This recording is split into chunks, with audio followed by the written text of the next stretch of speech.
Yes, Murder Diabolical, aka Pippa Mo, coming at you another movie review. I'm going to talk about The Gates. This movie had James Vanderbeek in it and Mason Gooding. This is the last movie James Vanderbeek was in before he passed away.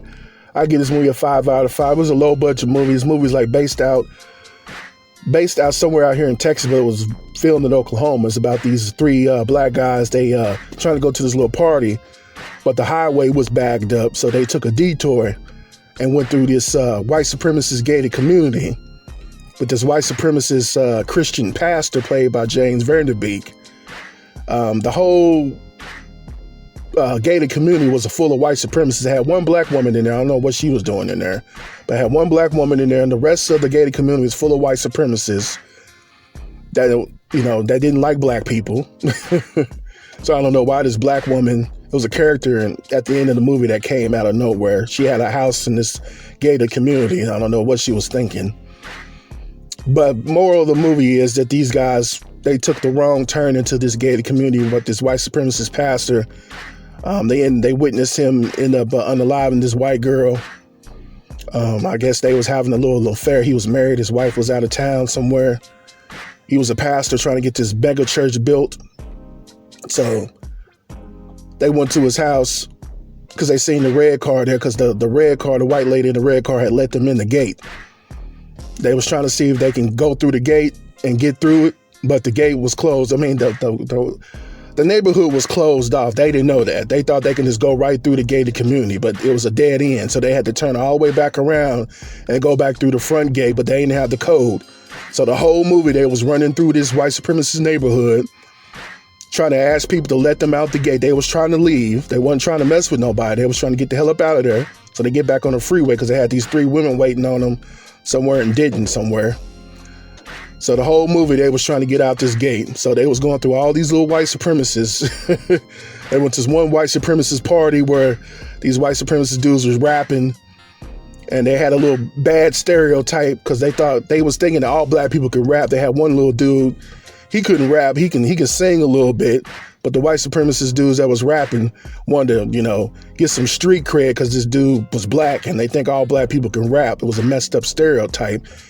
He ended up doing a little verse for them so they can give him the code so he can leave. And then this other tall dude that was a football player get into this little romance with this white girl that was at this party. He ended up, getting into it with some white dude because he was trying to stop one of the guys from doing some crazy stuff to this white girl, and she was thanking him. And then another guy played by Mason Gooding, he was living in Highland Park. He had some money, and he was thinking that white people are his friends until he saw that these white folks aren't his friends, because he had this mindset of, you act right with the police, and police gonna act right. If you act right with the police, they gonna act right with you. That's basically what he was thinking, but it wasn't like that. So he had a rude awakening. But this whole time, this white supremacist pastor played by James Vanderbeek was chasing them around, shooting at them. Then they went to this one white supremacist dude house, telling him that he seen the pastor beat this white girl up. He couldn't believe it. This guy was like a football coach and a Christian. Another dude was a Christian. The tall black dude was a Christian too. And he was a football player. He had tore his ACL doing some jumping out of a window or something. And so they trying to bond through football and Christianity. Another white supremacist trope.